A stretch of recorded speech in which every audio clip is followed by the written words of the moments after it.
Welcome student. आज का जो हमारा टॉपिक है वो है कर्वेचर। आज हम कैलकुलस का एक नया टॉपिक कवर करेंगे, कर्वेचर।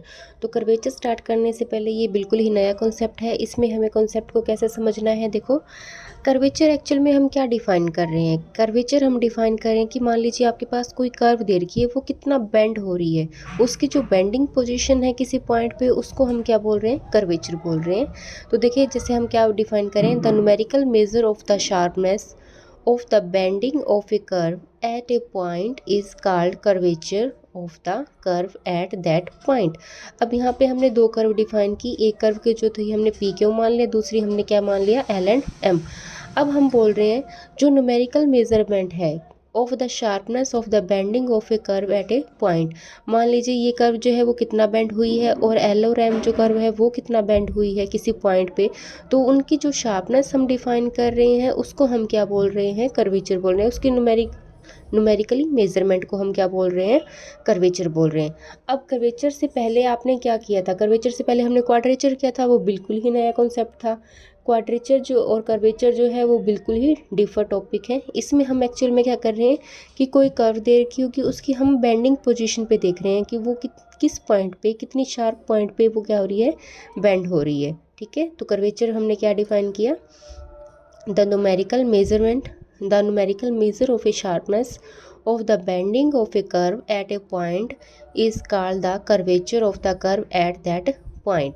कि वो उस कर्व पे, उस पॉइंट पे कितना बेंड हुई है उसे हम क्या बोल रहे हैं, कर्वेचर बोल रहे हैं। ठीक है, नेक्स्ट है हमारे पास इसी में ही intrinsic equation of the curve. Intrinsic equation of the curve हम क्या डिफाइन कर रहे हैं, देखो if smallest denote the length of the arc of a curve measure from some fixed point A to a variable point P and psi is the angle between the tangent at P and A or any other fixed line through A, then the relation between S and psi is called the intrinsic equation of the curve।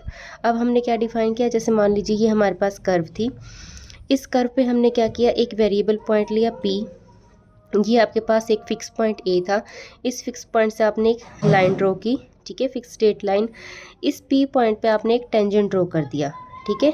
ये जो tangent है वो इस line के साथ जो है एक एंगल बना रहा है, उसका मेजरमेंट हमने क्या लिख दिया, साई लिख दिया। और ये जो इस कर्व पे आपने ये जो आर्क ली है पी एंड ए, ये हमारे पास एक आर्क होगी, इस आर्क की जो लेंथ है वो हमने क्या ले ली, स्मॉल एस ले ली, ठीक है। तो वो क्या बोल रहा है, if s denote the length of the arc of a curve measure from some fixed point।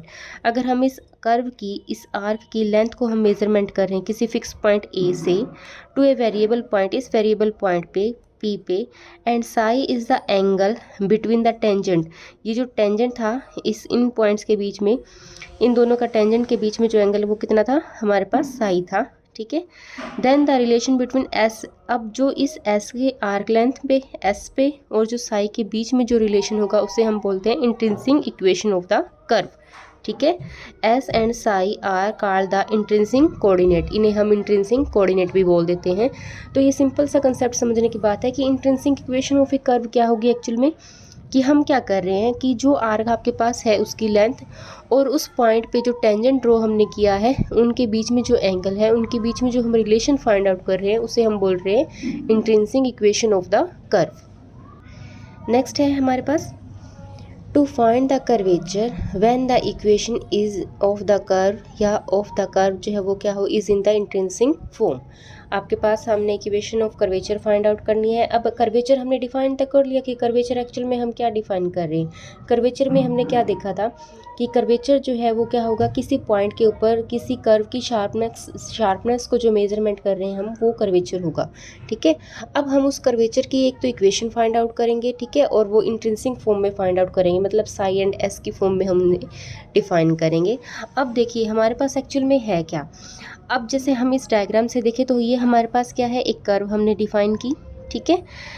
इस कर्व पे ए टू बी कर्व पे हमने एक पॉइंट क्या लिया, पी पॉइंट लिया, इस पी पॉइंट से हमने एक टेंजेंट ड्रॉ किया T1 इस फिक्स लाइन के ऊपर, ठीक है। एंड सेकंड पॉइंट इसी कर्व पे हमने क्या लिया, क्यू लिया, उस पे हमने एक टेंजेंट ड्रॉ किया, वो टेंजेंट हमारे पास क्या है, T2 है, उसको हमने क्या बोल दिया, एंगल को साई प्लस डेल्टा साई। और इन दोनों टेंजेंट्स के बीच में जो एंगल बन रहा है वो हमारे पास क्या है, डेल्टा साई। यहाँ पे हमें पता ही था कि T1 जो है वो इस फिक्स लाइन के साथ एंगल कितना बनाएगा, साई, और T2 जो टेंजेंट आएगा वो कितना बना जाएगा, delta plus delta Sai plus delta Sai. ठीक है, तो अब हमने क्या करना है, इस कर्व की जो है वो कर्वेचर की इक्वेशन फाइंड आउट करनी है। अब इसकी कर्वेचर की इक्वेशन फाइंड आउट करने के लिए हम एक्चुअल में क्या देखेंगे, हम क्या देखना चाह रहे हैं कि हम मान लीजिए जैसे जैसे आप इस P पॉइंट की तरफ मूव करोगे, ठीक है, और ये जो टेंजेंट T1 है वो जो है वो कितना क्या करेगा, इसकी तरफ इसकी तरफ बढ़ रहा है। जैसे जैसे हम P पॉइंट की तरफ बढ़ रहे हैं तो टेंजेंट जो है वो क्या कर रहा है, कितना एंगल मेक कर रहा है इसके साथ। ठीक है, कैसे हम डिफाइन करें, the amount by which the curve bend at P, किस अमाउंट से इस P पॉइंट पे ये कर्व क्या हो रही है, बेंड हो रही है, can be describe in term of the rate, उसे हम रेट की फॉर्म में डिस्क्राइब करेंगे, at which the tangent line is turning at you travel along the curve at P, जैसे जैसे ये टेंजेंट जो है वो इस P पॉइंट के अलोंग बढ़ता रहेगा। ठीक है, तो इस मेज़रमेंट को, इस रेट को हम क्या बोल रहे हैं, साई बोल रहे हैं। ठीक है, तो इस रेट को जो हम स्टडी करना चाह रहे हैं एक्चुअल में वो क्या बनेगी कि किस रेट से चेंज हो रहा है एंगल के बीच में with respect to the rate of the change of the arc length, इस एंगल के बीच में कितना चेंज हो रहा है और इस आर्क लेंथ के बीच में कितना चेंज हो रहा है, उसकी जो मेजरमेंट हम फाइंड आउट करेंगे वो फाइंड आउट क्या करेंगे एक्चुअल में, equation of curve in the intrinsic form. ठीक है, तो हमने क्या डिफाइन किया, the ratio delta psi by delta S represent the average rate of change in the rate of angle, इस एंगल में कितना चेंज हुआ per unit of the arc length along the curve, इस कर्व पे ठीक है कितना चेंज हुआ है, is called the average curvature of the arc P Q, P Q की उसको हमने क्या बोल दिया, एवरेज कर्वेचर बोल दिया, इस आर्क को हमने क्या बोल दिया, एवरेज कर्वेचर। ठीक है, the limiting value of average curvature, average curve value when P tends to Q, जब Q टेंस टू P, जब ये Q जो है वो क्या करे, P की तरफ मूव करे उस लिमिटिंग पोजीशन के अकॉर्डिंग, इस called the curvature of the curve at the point P, जैसे जैसे ये पॉइंट जो है वो इसकी तरफ मूव करता रहेगा वो उसकी जो लिमिटिंग पोजीशन आएगी, ठीक है, उसको हम क्या बोलेंगे, P पॉइंट पे कर्वेचर बोलेंगे। और P पॉइंट पे जो कर्वेचर होगा वो क्या रिप्रेजेंट कैसे किया जाएगा कि लिमिट, जब हम Q को किसको अप्रोच करवा रहे हैं, P को अप्रोच करवा रहे हैं, तो डेल्टा साई एंगल जो है वो क्या हो जाएगा, डेल्टा साई बाय क्या हो जाएगा, डेल्टा एस हो जाएगा। ठीक है, मतलब उसमें जो एंगल में जितना चेंज हो रहा है और इसकी लेंथ में जो जितना चेंज हो रहा है उसको हम क्या बोल रहे हैं, कर्वेचर बोल रहे हैं उस पॉइंट के कॉरेस्पॉन्डिंग।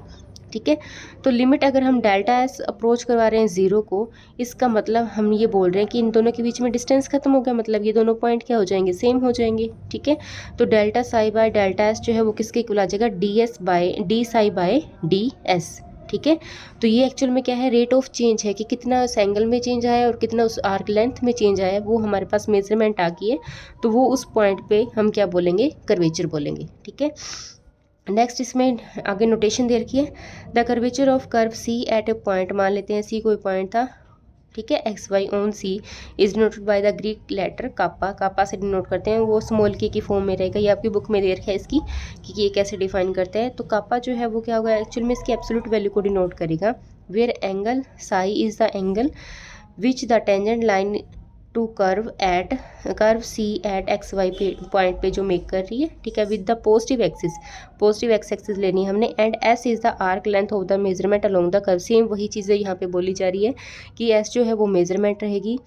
ठीक है, और टी साई जो है वो क्या रहेगा, पॉजिटिव एक्सिस में एंगल रहेगा, तो वो सारी की सारी डिफाइन करके, तो ये डिस्टेंस जो है या D psi by D s जो है वो हमारे पास क्या होगा, कापा से हम इसे डिनोट करेंगे। ठीक है, उसके बाद है radius of curvature. Radius of curvature क्या है, the reciprocal of the curvature at any point P of the curve is called the radius of curvature and is denoted by rho, और इसे हम रो से डिनोट करते हैं। जैसे हमने कर्वेचर किसी पॉइंट पे हमने क्या किया था, D psi by D S किया था, साई हम एंगल को बोल रही थी, अगर उसका हम रेसिप्रोकल कर दें उसी पॉइंट पे, अगर हम उसका रेसिप्रोकल फाइंड आउट करें किसी कर्व का, ठीक है, तो उसे हम रो से डिनोट करेंगे। रो जो है वो क्या हो जाएगा, D S by D psi, मतलब उसका रेसिप्रोकल हो जाएगा कर्वेचर एट पॉइंट का, तो उसे हम बोलते हैं रेडियस ऑफ कर्वेचर। ठीक है, उसके बाद कुछ पॉइंट्स और दे रखे हैं हमारे पास, क्या है, कर्वेचर ऑफ सर्कल हम क्या डिफाइन कर रहे हैं, the curvature of a circle at any point on it is constant and is equal to the reciprocal of the radius of the circle। ठीक है, हमने क्या डिफाइन किया है, हम क्या चीज़ डिफाइन कर रहे हैं, देखिए, हाँ जी, तो देखिए कर्वेचर ऑफ सर्कल हम कैसे डिफाइन कर रहे हैं, हमारे पास एक सर्कल है जिसका सेंटर क्या है, ओ है, आर उसकी रेडियस है। इस सर्कल पे दो पॉइंट है, वो क्या है, पी एंड क्यू। ठीक है, पी एंड क्यू हमारे पास दो पॉइंट है, पी पॉइंट से हमने एक टेंजेंट ड्रॉ किया T1 एंड क्यू पॉइंट से भी एक टेंजेंट ड्रॉ किया T2। अब पी और क्यू की इस पूरी कर्व के ऊपर ये जो पोर्शन है वो आर्क बनेगा, आर्क जो लेंथ है वो एस से हम डिनोट कर रहे हैं, और टेंजेंट जो है T2 वो इस पॉइंट क्यू पे इस एक्सिस के साथ या इस लाइन के साथ वो कितना एंगल मेक कर रहा है, साई एंगल मेक कर रहा है। और ओवरऑल अगर हम इस एंगल की बात करें, पी ओ क्यू की बात करें, तो वो एंगल भी हमारे पास कितना है, साई है। ठीक है, तो हमने एक फॉर्मूला यूज़ किया, L equal to r theta, length जो है वो किसके इक्वल होगी, आर एंड थीटा की। अब हमने इसकी लेंथ फाइंड आउट करनी है, तो ये जो लेंथ है वो हमारे पास एक्चुअल में क्या है, स्मॉल एस है। ठीक है, और आर जो है वो रेडियस को रिप्रेजेंट करता है, और थीटा जो है वो इनके एंगल को रिप्रेजेंट कर रहे हैं। तो थीटा के प्लेस पे हमारे पास यहाँ कितना है, साई है। तो अब हमारे पास ये इक्वेशन आ गई। ठीक है, इसको हम डिफ्रेंशिएट करेंगे, differentiating with respect to psi, psi से हम इसे डिफ्रेंशिएट कर दें तो हमारे पास क्या आ जाएगा, देखो D S by d psi किसके इक्वल आ जाएगा, आर के इक्वल आ जाएगा। ठीक है, ये इक्वेशन नंबर आपके पास क्या आ गई, 2 आ गई। तो हम कर्वेचर क्या निकालेंगे, कर्वेचर में हमने क्या किया था, ये तो हमारे पास रेडियस आई थी, कर्वेचर हमारे पास क्या होगा, इसका रेसिप्रोकल आएगा, मतलब कि d psi by D S.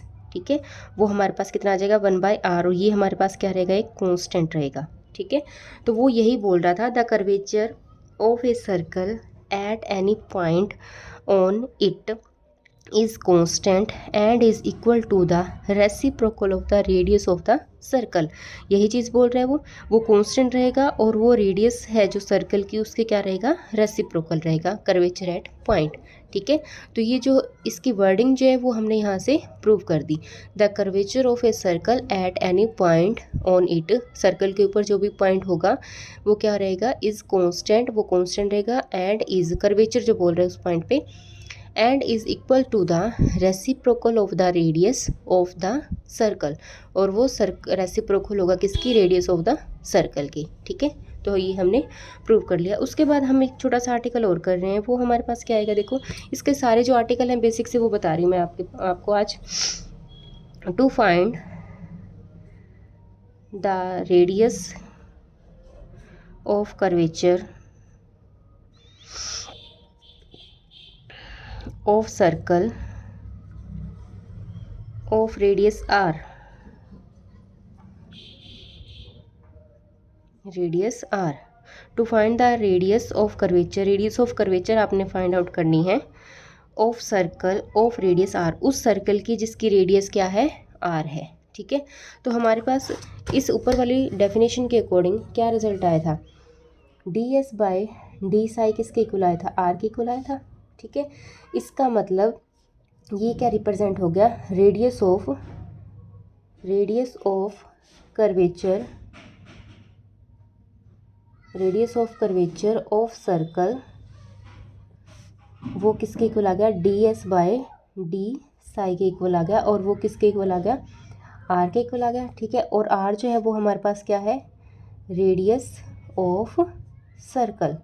ठीक है, इससे पहले वाले जो आर्टिकल था स्टार्टिंग में जो हमने क्या किया था, वो रेडियस ऑफ कर्वेचर किया था, वो हमारे पास क्या था, d S by D psi था, कि आप कर्वेचर अगर किसी पॉइंट पे फाइंड आउट कर रहे हो तो उसका रेसिप्रोकल कर दो, मतलब d S by D psi जो था वो रेडियस ऑफ सिर्फ कर्वेचर था एट पॉइंट पे।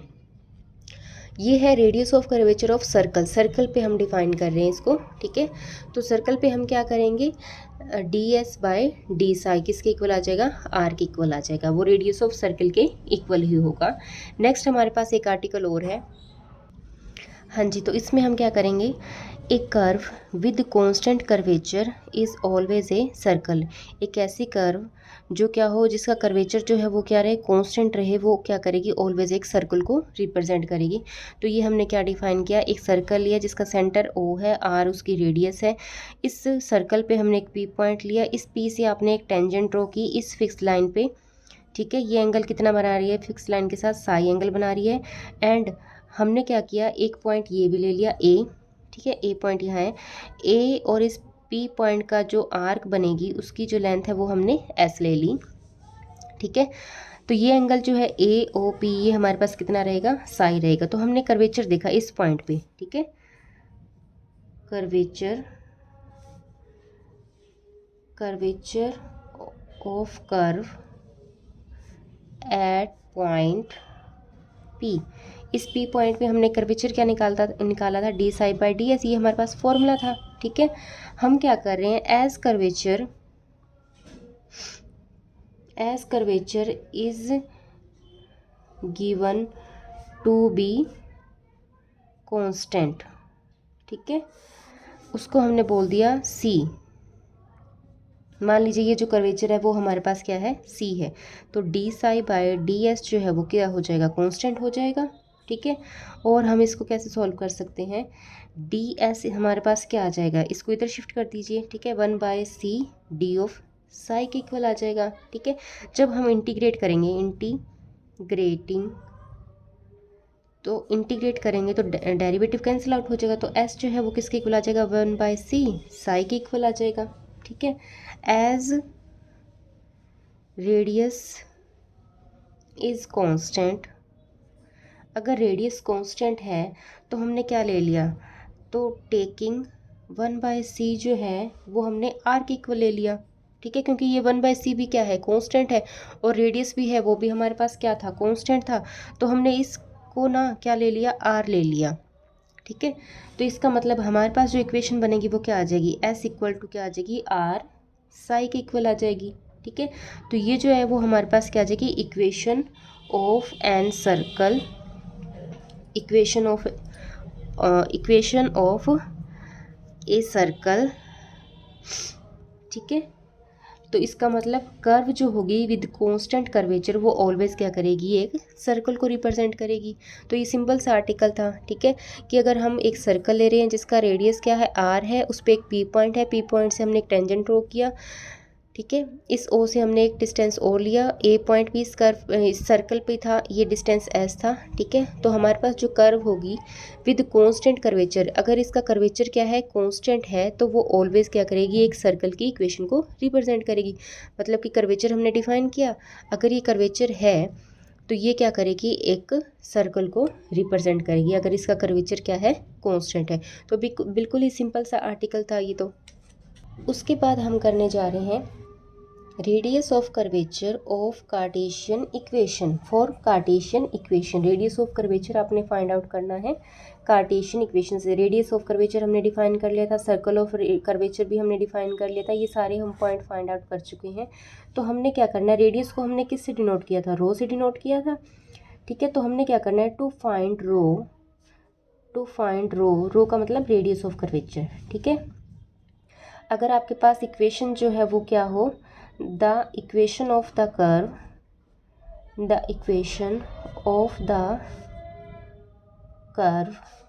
is in explicit form, that is मतलब कि y किसका फंक्शन हो, fx का फंक्शन हो, जैसे हम अलग अलग कर पाए, ठीक है। तो उसमें हमने क्या करना है, रो को फाइंड आउट करना है। तो इसका डायरेक्ट हमने सिर्फ फॉर्मूला ही देखना है। तो ये आपने फॉर्मूला याद रखने हैं। रो का जो फॉर्मूला बनेगा वो क्या बनेगा, 1 प्लस में y1 का स्क्वायर होल पावर कितनी है, 3/2 बाय y2, और कंडीशन इसके साथ आएगी वेयर y2 जो है वो नॉट इक्वल्स टू क्या होना चाहिए, 0, ठीक है। तो हमारे पास ये क्या होंगे, एक्चुअल में ये y1 और y2 जो है वो हमारे पास क्या रहेंगे, डेरिवेटिव की फॉर्म में रहेंगे, ठीक है, कि हमने y1 के रिस्पेक्ट में क्या लिया, y2 के रिस्पेक्ट में क्या लिया, या y1 y2 जो है वो एक्चुअल में क्या डिनोट करते हैं, डेरिवेटिव ही डिनोट करते हैं, ठीक है। तो हमने रो को फाइंड आउट कर लिया जब आपके पास इक्वेशन जो थी वो एक्सप्लिसिट फॉर्म में थी, मतलब y = फंक्शन ऑफ x। तो ये आपने ध्यान में रखना है कि रेडियस ऑफ कर्वेचर के लिए फॉर्मूला ये रहेगा 1 + y1² whole power 3/2 by y2 where y2 not equals to 0। ठीक है, सेकेंड हमारे पास है टू फाइंड रो, अगेन हमने radius of curvature find out करना है। When the equation of the curve is in the form x equal to function of y, अगर आपके पास इक्वेशन जो है वो क्या रहे, function x equal to function of y। ठीक है, तो हमने रो को क्या करना है, रो को अगेन चेंज कर दो। ठीक है, तो यहाँ पे हमारे पास y1 बाय, इसका मतलब क्या था, y1 का मतलब हम क्या लेके चलते थे, dy बाई dx की फॉर्म में लेके चलते थे। अब यहाँ पे हमने उसको इंटरचेंज कर देना है बस। ठीक है, तो ये हमारे पास 1 प्लस में क्या बनेगा, y1 था, यहाँ पे हमारे पास dx बाई dy की पावर 2 और इसकी होल पावर कितनी बन जाएगी 3/2 और बाई में dx² बाय dy²। ठीक है, एंड कंडीशन वही रहेगी सारी की सारी कि d² bye dy² not equals to 0 होना चाहिए। ठीक है, थर्ड हमारे पास क्या है, इसी में आगे इसकी फॉर्म ही डिफाइन कर रहे हैं हम। ये फॉर्मूले हैं जो हम आगे यूज़ करेंगे एग्जाम्पल्स में, तो इनके डेरिवेशन करने की ज़रूरत नहीं है, सिर्फ हमने रेडियस ऑफ कर्वेचर का फॉर्मूला ही देखना है इसमें से, बस आपके पास फॉर्म अलग अलग आ जाएंगे इसमें। टू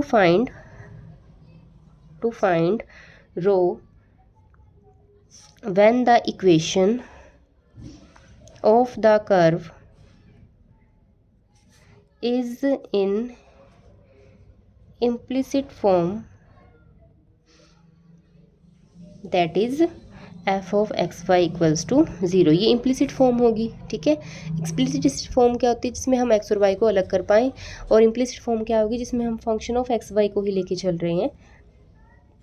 तो इसमें जो रेडियस ऑफ कर्वेचर हम डिफाइन करेंगे वो क्या बनेगा, रो किसके इक्वल होगी, हमने फॉर्मूला क्या किया था, हमारे पास 1 प्लस में ये फॉर्मूला था ना, इसके अकॉर्डिंग हम इसे लिखेंगे fx² plus fy² whole power कितनी हो जाएगी 3/2 बाय में कितना आ जाएगा fxx fy² minus 2fxy fx fy plus fyy fx का होल स्क्वायर। ठीक है, यहाँ पे जो हम fx और fy जो कर रहे हैं वो क्या होंगे, उस फंक्शन का डेरिवेटिव होंगे with respect to x and y। ठीक है, और यहाँ पे अगेन x का मतलब डबल डेरिवेटिव की फॉर्म में होगा, अगर यहाँ पे x y की फॉर्म में तो एक बार हमने x का रिस्पेक्ट टू करना है, एक बार y की रिस्पेक्ट टू में करना है। ठीक है, तो ये सारे फॉर्मूले आपने ध्यान में रखने हैं। नेक्स्ट 2 फॉर्मूले और बचे हैं, वो हम कर लेते हैं। नेक्स्ट हमारे पास है रेडियस ऑफ कर्वेचर